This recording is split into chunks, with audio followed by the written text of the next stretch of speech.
এবার পূর্ব মেদিনীপুরের রামনগর থেকে বড় খবর উঠে আসছে। একই রাতে দুটি এটিএম ভেঙে টাকা লুট।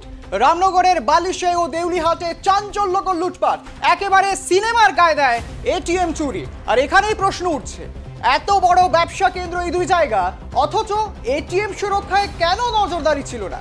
দেখুন।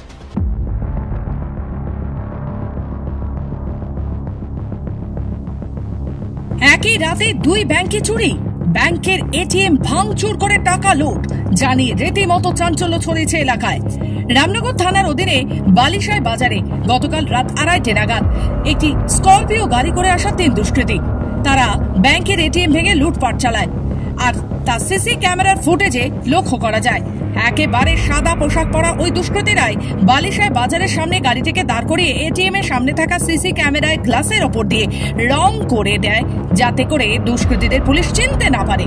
অপরদিকে সেই রামনগর থানা দেউলিহাটে একই কায়দায় এটিএম ভেঙে এবং গ্যাস কাটার দিয়ে কেটে লুটপাট চালায়। যদিও বা দুটি এটিএম এ কত টাকা ছিল তা এখনো পর্যন্ত জানা সম্ভব হয়নি। অন্যদিকে রামনগর থানা সূত্রে জানা গেছে, এটিএম এর মূল সংস্থা বোম্বে থেকে খোঁজ নিয়ে দুটি এটিএম কত টাকা ছিল পরে জানা যাবে বলে জানানো হয়।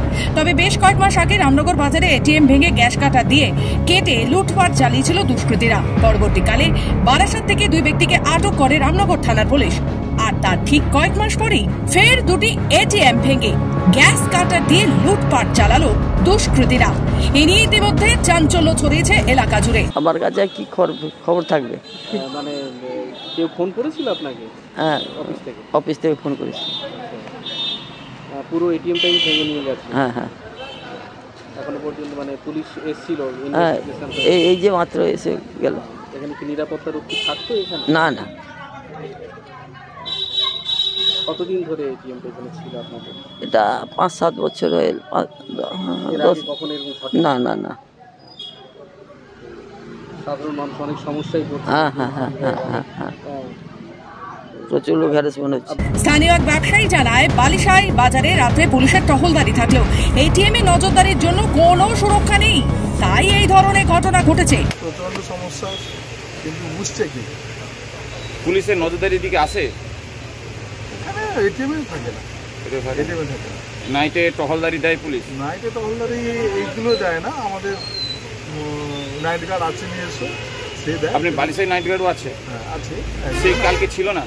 থাকলে ও তো 9 মিনিটের সময় নিয়েছে, যেহেতু ওই সময় তো এত বড় এরিয়া তাকে কভার করতে হয়, তো সম্ভব হয় না। মানে মিনিমাম এইটা কত মতন ব্যবহার করতেন ব্যবসায়ীরা, এটা কত মতন ব্যবহার করতেন লোকজন? বালিশাইতে সবচেয়ে বেশি ট্রানজ্যাকশন এটাই হতো, এবং সবসময় এটাই লিঙ্ক থাকতো, এটাই সবচেয়ে বেশি ট্রানজ্যাকশন। শুনেছি এসে আমি ভোরবেলা এখানে মাছের কাঁটা আড়তে কাজ করি।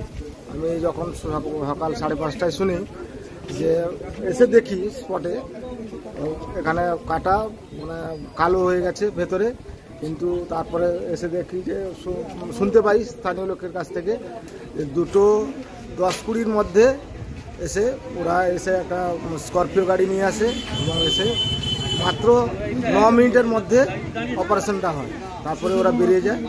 তারপর তো এই ব্যাপার, এটা ভরা মার্কেট একটা, সবাই এখান থেকে সহযোগিতা পায়। কিন্তু এখানে এই এটিএমটা খুব পপুলার, খুব পাবলিকের খুব এখানে পুলিশের একটু কি নজরদারি খামতি থাকছে বলে মনে হয়? নজরদারি তো সবসময়, তো পুলিশ তো রাত্রে মাল টাল স্থানীয় ছেলেরা মাল খেলে যখন তখন তুলে নিয়ে যায়, কিন্তু এত বড় একটা কেস হলো, ওরা কিছুই বুঝতে পারে না। এসে এই স্থানীয় লোককে জিজ্ঞাসা করছে কি ব্যাপার, কি কিছু না। এদিকে অভিযোগের ভিত্তিতে পুলিশ তদন্ত নেমেছে, কে বা কারা করলো এই চুরি খতিয়ে দেখছে পুলিশ। পূর্ব মেদিনীপুর থেকে রাজীব নদীর রিপোর্ট, খবর বাংলা।